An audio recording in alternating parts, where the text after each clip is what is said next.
주님은 이곳에 모인 우리의 모든 형편과 사정을 다 아십니다. 우리의 이 형편과 사정을 다 아실 뿐만 아니라 긍휼히 여기셔서 도와주시기를 원하십니다. 이처럼 주님은 그 예루살렘에 38년 된 병자를 아셨고 그를 불쌍히 여기셨습니다. 불쌍히 여기는 것으로 그치는 게 아니라 찾아가셔서 38년 된 병자를 그 불치병을 깨끗하게 치료해 주십니다. 1절에 보면은 예수님은 유대인의 명절이 되어 예루살렘에 올라가십니다. 유대인의 이 3대 명절은 그 유월절, 오순절, 장막절인데 이 절기에는 율법의 규례를 따라서 모든 성인 남자들이 명절을 지키기 위해 예루살렘에 모이게 됩니다. 예수님도 이 율법의 규례를 따라 예루살렘에 올라가십니다. 이제 성경은 예루살렘에 있는 이 베데스다라고 하는 못으로 우리의 시선을 옮기게 합니다. 2절에 보면은 예루살렘에 있는 양문 곁에 히브리 말로 베데스다라 하는 못이 있는데 거기 행각 5이 있고 예루살렘 성의 여러 성문 중에 이 양문이라고 하는 문이 있는데 이 양문이라고 붙여진 이유는 성전에서 제사를 드리기 위해 제물이 있어야 하는데 제물로 드려질 양을 데리고 이 문을 통해서 들어갔기 때문에 양문이라고 이름이 붙여졌습니다. 그 양문 곁에 베데스다라고 하는 못이 있었습니다. 베데스다는 히브리 말인데 그 의미는 자비의 집, 은혜의 집이라는 뜻입니다. 이 베데스다 못에는 병자들이 거할 수 있는 행각 5이 있었습니다. 그래서 3절에 보면은 행각 안에는 많은 병자, 또 맹인, 다리 저는 사람, 혈기 많은 사람들이 누워 있습니다. 맹인이나 다리 저는 사람, 혈기 많은 사람들의 이 공동점은 불구자라는 것입니다. 그래서 누군가의 도움을 받아야 이곳 베데스다 못에 올 수 있었겠죠. 이들이 베데스다에 온 이유를 4절에서 말씀해 주고 있는데 천사가 가끔 못에 내려와 물을 움직이게 하는데 물을 움직이게 한 후에 제일 먼저 들어가는 사람은 어떤 병에 걸렸든지 다 낫게 되었습니다. 그래서 많은 병자들이 자신의 병을 치료받기 위해서 또 온전치 못한 몸이 회복되기를 바라서 이 베데스다 못에 모여들었습니다. 그렇게 많은 병자들이 베데스다 못에서 은혜 입기를 원했습니다. 그러나 언제든지 자비가 베풀어지지는 않았습니다. 이곳에 오면 모든 병자들이 다 낫게 되는 것이 아니었습니다. 조건이 있죠. 가끔 천사가 내려와서 물을 움직이게 하는데 그렇게 가끔 물을 움직이게 할 때 제일 먼저 들어가는 사람만 낫게 되는 거죠. 어떤 병에 걸렸든지 못에 들어가면 낫게 되기에 말 그대로 자비의 못, 은혜의 못이 분명합니다. 그런데 날마다 자주 자비가 베풀어지지 않습니다. 또 가끔 자비가 베풀어졌고 그것도 제일 먼저 들어가는 병자에게만 자비가 베풀어졌습니다. 성경은 이제 많은 병자 중에 특별히 한 병자를 주목합니다. 5절에 보면은 주님은 많은 병자 중에 한 사람, 이 38년 된 병자를 주목하셨습니다. 베데스다 못의 행각에 많은 병자들, 불구자들이 있었는데 주님은 38년 된 병자 한 사람에게 주목하십니다. 병에 걸려 한두 달 정도 정상적인 생활을 하지 못하는 것도 굉장히 고통스럽습니다.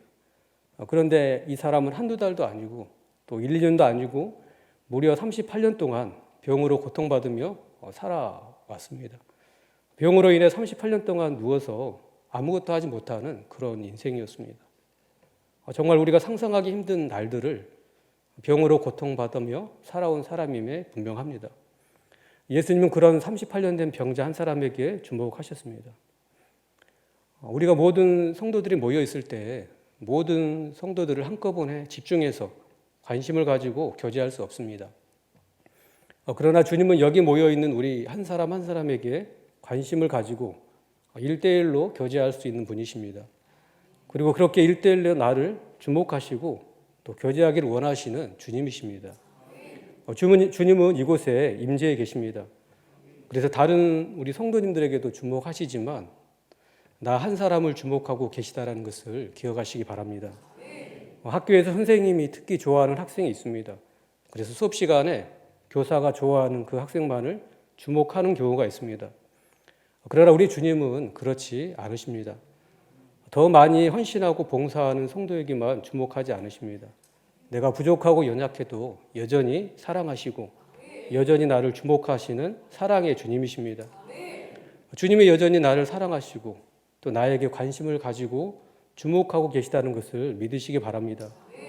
그 사랑의 눈으로 또 긍휼히 여기는 마음으로 이 시간 우리 각 사람을 우리 주님께서 주목하시는 줄 믿습니다. 주님은 나 한 사람을 주목하실 뿐만 아니라 나의 형편과 사정을 다 아십니다. 이처럼 주님은 38년 된 병자를 주목하셨고 그의 형편과 사정을 다 아셨습니다. 6절을 우리 한번 같이 읽겠습니다. 시작. 예수께서 그 누운 것을 보시고 병이 벌써 오래된 줄 아시고 이르시되 내가 낫고자 하느냐. 예수님은 38년 된 병자가 누운 것을 보셨습니다. 보셨을 뿐만 아니라 병이 벌써 오래된 줄 아셨습니다. 이 사람이 하루 이틀도 아니고 1, 2년도 아니고 무려 38년 동안 병으로 고통받고 있다는 것을 주님이 다 아셨습니다. 물론 그 마음이 어떠한지도 아셨겠죠. 6절 후반부에 나오는 예수님의 질문에 대한 38년 된 병자의 답변 속에서 이 병자의 심정을 우리가 헤아려 볼 수 있습니다. 6절에 주님께서 너가 낫고자 하느냐 이렇게 물으셨을 때 7절에 그가 대답하죠. 주여 물이 움직일 때 나를 못에 넣어주는 사람이 내 곁에는 한 사람도 없습니다. 그래서 내가 가는 동안에 다른 사람이 먼저 내려갑니다. 이 대답 속에 38년 된 병자의 마음을 엿볼 수 있습니다. 이 병자 곁에는 이 사람을 도와줄 사람이 한 사람도 없습니다. 천사가 내려와 못에 물이 움직일 때 곁에서 자신을 들어서 물에 넣어줄 사람이 한 사람도 없었습니다. 보통 가족 중 한 사람이 병이 들면 가족들이 힘을 모아서 간병을 하죠. 그런데 이 병자 곁에는 그를 도와줄 가족이 한 사람도 없습니다. 아마도 병이 너무 오래되다 보니까 가족들도 너무 지쳐서 다 떠나버렸을 수 있습니다. 자신을 도와줄 사람이 한 사람도 없는 절망적인 상황입니다. 그렇다고 베데스다 못을 떠날 수도 없습니다. 그래서 이 38년 된 병자에게는 깊은 상처와 절망감이 자리 잡고 있었을 것입니다. 자신의 비참한 처지로 인해서 또 서럽고 고통스러웠을 것입니다. 하나님의 자비가 베풀어지는 곳에 지금 누워 있지만 자신은 도저히 그 자비를 입을 수 없을 것 같은 처지를 생각하면서 괴로웠을 것입니다. 예수님은 38년 된 병자의 형편과 사정을 다 보시고 아셨습니다. 병든 자의 그 절망적이고 괴롭고 서러운 마음을 다 아셨을 것입니다. 이처럼 주님은 나의 형편과 사정을 다 아실 뿐만 아니라 내 마음 깊은 곳까지 다 아십니다. 내 곁에 사람들이 떠나버려서 외롭고 고독한 마음을 아시고 또 사람들로 인해서 받은 깊은 상처로 인해 괴로운 마음을 아십니다. 가정에 문제가 있어서 하나님의 자비를 입기 위해 기도했지만 오랫동안 여전히 해결되지 않아서 절망 중에 있는 마음을 아십니다. 도무지 변하지 않고 해결되지 않아서 기도할 힘도 잃어버린 마음을 우리 주님이 아십니다. 이제는 해결되지 않은 문제를 그냥 운명처럼 받아들이고 고통 가운데 있는 마음을 아십니다. 다른 사람을 탓하고 원망하는 그 마음도 아십니다. 주님은 그런 우리를 불쌍히 여기시고 도와주시기를 원하십니다. 주님은 38년 된 병자의 아픈 마음을 아시고 도와주기를 원하셨습니다. 그래서 불쌍히 여기는 마음으로 그 38년 된 병자에게 이렇게 물으십니다. 너가 낫고자 하느냐? 예수님 왜 너무나 당연한 질문을 하실까? 이런 생각이 들 수 있습니다. 왜냐하면 38년이나 병으로 고통을 받고 있는 사람이 낫고자 하는 것은 당연하기 때문입니다. 그런데 이 예수님의 질문을 소망을 잃어버린 병자에게 소망을 일으키기 위한 질문으로 해석하는 분도 있습니다. 병이 오래되다 보니 치료받고자 하는 소망까지 잃어버렸다는 거죠. 그래서 이 병자에게 너가 낫고자 하느냐 이렇게 질문해서 치료받고자 하는 소망을 불러일으키고 고쳐주시기를 주님이 원하셨다는 거죠. 그런데 예수님의 질문에 38년 된 병자의 답변을 보면은 주여 물이 움직일 때 나를 못에 넣어주는 사람이 없어서 내가 가는 동안 다른 사람이 먼저 내려갑니다. 이 병자는 단지 자신의 딱한 처지를 예수님께 하소연할 뿐입니다. 예수님이 누구신지 알고 또 예수님께 대한 믿음이 있었다면 하소연만 하지 않았을 것입니다. 만일 예수님이 치료의 은혜를 베푸시는 분으로 알고 믿고 있었다면 이렇게 고백했겠죠. 너가 낫고자 하느냐? 이런 질문에 주님, 제가 낫기를 원합니다. 이렇게 답변을 했겠죠. 그런데 38년 된 병자가 자신의 서럽고 고통스러운 처지에 대해서만 하소연하는 것을 보면은 예수님이 누구신지 몰랐을 뿐만 아니라 예수님께 대한 믿음이 없었을 것으로 여겨집니다. 주님의 은혜를 입기를 원하는데 어떤 문제가 있었는데 그것이 해결되지 않고 너무 오랫동안 지속되고 있는 것은 없습니까? 낫기를 원했는데 너무 오랜 시간 동안 변화가 없고 해결이 안 되니 그냥 운명처럼 받아들이고 살아갈 수 있습니다. 아니면 절망하고 낙심해 있을 수 있습니다. 지쳐버렸을 수 있습니다. 그래서 해결되고 회복되기를 기대하는 마음이 사라져 버렸을 수 있습니다. 환경을 탓하고 또 사람을 탓하면서 원망하는 자리에 있을 수 있습니다. 주님이 38년 된 병자에게 하셨던 말씀처럼 그런 우리에게, 그런 나에게 지금 너가 낫기를 원하느냐라고 이렇게 물으신다면 어떻게 대답할 것 같습니까? 지금 나에게 내가 너에게 무엇을 해주기 원하느냐라고 주님이 물으신다면 어떻게 대답하고 싶습니까? 바라기는 다시 한번 변화와 성장과 회복에 대한 간절한 소원이, 열망이 생기게 되시기를 원합니다.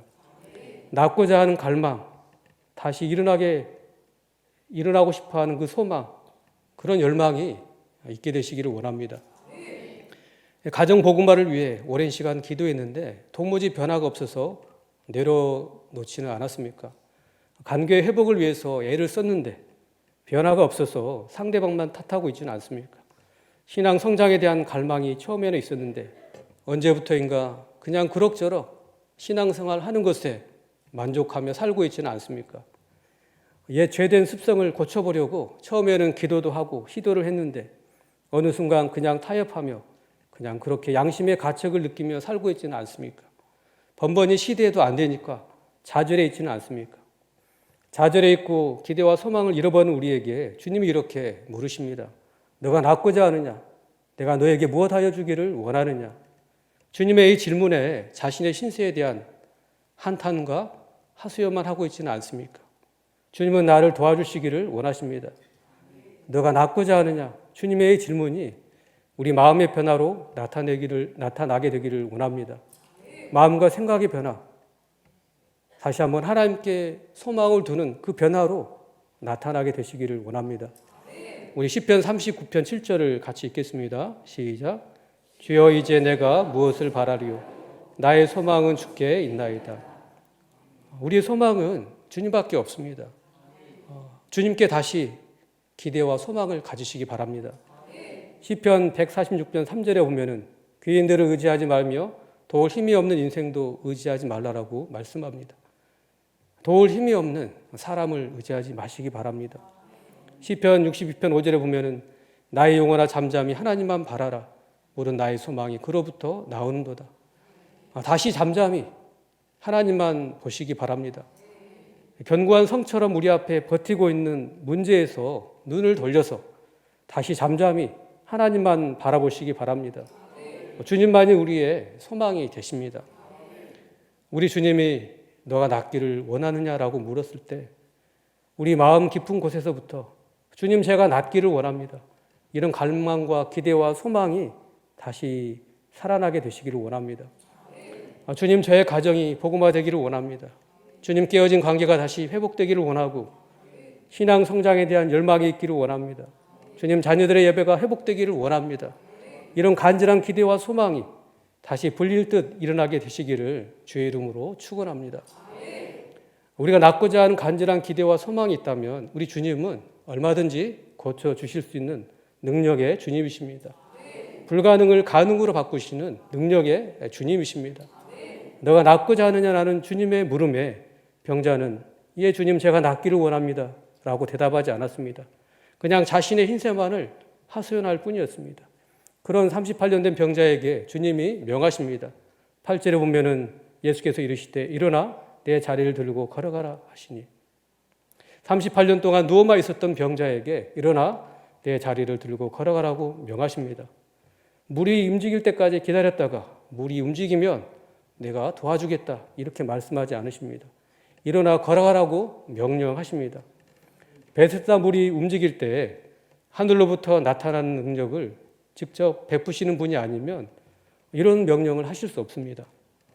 그래서 주님이 일어나 내 자리를 들고 걸어가라고 명령하셨다는 것은 주님이 어떤 분이신지를 우리에게 보여줍니다. 히브리서 4장 15절을 같이 읽겠습니다. 시작. 우리에게 있는 대제사장은 우리의 연약함을 동정하지 못하실 리가 아니요 모든 일에 우리와 똑같이 시험을 받으신 이로되 죄는 없으시니라. 주님은 나의 연약함을 동정하지 못하실 분이 아닙니다. 왜냐하면 우리 주님은 참 사람이 되셔서 이 땅에 오셔서 우리와 똑같이 시험을 받으셨기 때문입니다. 그래서 우리의 마음을 너무나도 잘 아십니다. 주님은 38년 된 병자의 고통과 슬픔을 동정하시는 참 사람인 동시에 어떤 병에서든지 낫게 하여 온전케 하시는 참 하나님이셨습니다. 주님은 나의 아픔과 고통을 다 아시는 분이십니다. 번번이 시도했지만 안 되어 좌절해 있는 마음을 다 아시는 주님이십니다. 나를 돕는 사람이 한 사람도 없는 것 같아서 외롭고 고독한 가운데 있는 나를 다 아시는 주님이십니다. 아실 뿐만 아니라 동정하시고 도와주실 수 있는 능력의 하나님이십니다.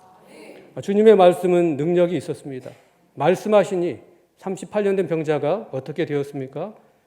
9절에 보니까 일어나 걸어가라 명령하시니 즉시로 나았습니다. 그래서 그 병자가 놀랍게 자리를 들고 자신의 두 발로 걸어갔습니다. 조금 전까지만 해도 그는 38년 동안 누워 있었던 불구자였습니다. 자신의 신세를 한탄하고 있던 사람이었습니다. 그런데 주님이 명하시니 즉시로 일어나 걸었습니다. 사람이 보기에 불가능한 일이 가능케 되는 역사가 일어난 것입니다. 다시 한번 기대와 소망을 가지고 주님께 나가시기를 원합니다. 우리가 낳고자 하는 간절한 기대와 소망이 있다면 우리 주님은 얼마든지 고쳐주실 수 있는 능력의 주님이십니다. 기대와 소망을 가지고 열망을 가지고 또 갈망을 가지고 주님의 말씀 앞에 나아갈 때 주의 말씀이 우리를 낫게 하실 줄 믿습니다. 에스겔 37장에 보면은 하나님께서 에스겔을 데리고 마른 뼈가 가득한 골짜기로 데리고 가십니다. 그리고 에스겔에게 물으십니다. 인자의 뼈들이 능히 살 수 있겠느냐? 그러자 에스겔이 대답합니다. 여호와여 주께서 아시나이다. 그러자 하나님께서 이렇게 말씀을 대언하게 하십니다. 에스겔서 37장 5절을 같이 읽겠습니다. 시작. 주 여호와께서 이 뼈들에게 이같이 말씀하시기를 내가 생기를 너희에게 들어가게 하리니 너희가 살아나리라. 골짜기에 가득한 마른 뼈들을 향하여서 이렇게 대언하라는 거죠. 내가 생기를 너희에게 들어가게 하리니 너희가 살아나리라. 이렇게 에스겔이 하나님의 말씀을 대언할 때 어떤 일이 일어났습니까? 뼈들이 서로 연결되고 뼈에 힘줄이 생기고 그리고 살이 오르고 그 위에 가죽이 덮였습니다. 그러나 그 속에 생기는 없었습니다. 그러자 하나님께서 에스겔에게 말씀하시기를 생기를 향하여 대언하라고 명령하십니다. 에스겔서 37장 9절을 같이 읽겠습니다. 시작. 또 내게 이르시되 인자야 너는 생기를 향하여 대언하라. 생기에게 대언하여 이르기를 주 여호와께서 이같이 말씀하시기를 생기야 사방에서부터 와서 이 죽음을 당한 자에게 불어서 살아나게 하라 하셨다 하라. 생기야 사방에서 와서 이 죽음을 당한 자에게 불어서 살아나게 하라. 이렇게 하나님의 명령대로 대언하니 어떻게 되었습니까? 에스겔서 37장 10절에 보니까 명령대로 대언하니 마른 뼈들이 생기가 들어가니 즉시로 살아났습니다. 골짜기에 힘이 많은 뼈들이 살아나서 일어나 극히 큰 군대가 되었습니다. 낙심하고 소망 없는 심령에 말씀을 통해 성령의 역사가 우리가 일어나기를 기도하기를 원합니다. 마른 뼈와 같이 죽어있는 영혼들이 말씀의 능력으로 다시 살아나게 되기를 소망합니다. 이런 은혜가 부흥의 가운데 있게 되시기를 우리가 간절히 소망하면서 기도하면서 참여할 수 있기를 원합니다. 그래서 오랫동안 해결되지 못했던 문제가 해결받고 또 자녀들의 예배가 회복되고 인생의 비전을 발견하는 그런 은혜가 있게 되시기를 소망합니다. 말씀을 맺겠습니다. 가정 복음화를 위해 오랜 시간 기도했는데 도무지 변화가 없어서 내려놓지는 않았습니까? 관계의 회복을 위해서 애를 썼는데 변화가 없어서 신세만 상대방만 탓하고 있지는 않습니까? 성장에 대한 갈망이 처음에는 있었는데 언제부터인가 그냥 그럭저럭 신앙생활하는 것에 만족하며 살고 있지는 않습니까? 옛 죄된 습성을 고쳐보려고 처음에는 기도하고 시도했는데 어느 순간 그냥 타협하며 그냥 그렇게 양심의 가책을 느끼며 살고 있지는 않습니까? 번번이 시도해도 안 되니까 좌절해 있지는 않습니까? 좌절해 있고 기대와 소망을 잃어버리는 우리에게 주님께서 이렇게 물으십니다. 너가 낫고자 하느냐? 내가 너에게 무엇하여 주기를 원하느냐? 주님께서 우리를 향하여서 너가 낫고자 하느냐라고 하실 때 우리가 주님 앞에 다시 한번 기대와 소망을 가지고 주님, 제가 낫기를 원합니다. 변화되고 성장하고 문제가 해결받기를 원합니다. 자녀들의 예배가 회복되기를 원합니다. 이렇게 간구하며 나아가는 저와 우리 성도님들 되시기를 원합니다. 이런 간절한 기도와 소망과 열망을 가지고 새벽 기도에 참석하시고 또 부흥에 참석하여서 변화되고 새롭게 되고 또 문제가 해결되는 살아 역사하신 하나님의 은혜와 능력을 체험하는 저와 우리 성도님들 되시기를 주의 이름으로 축원합니다.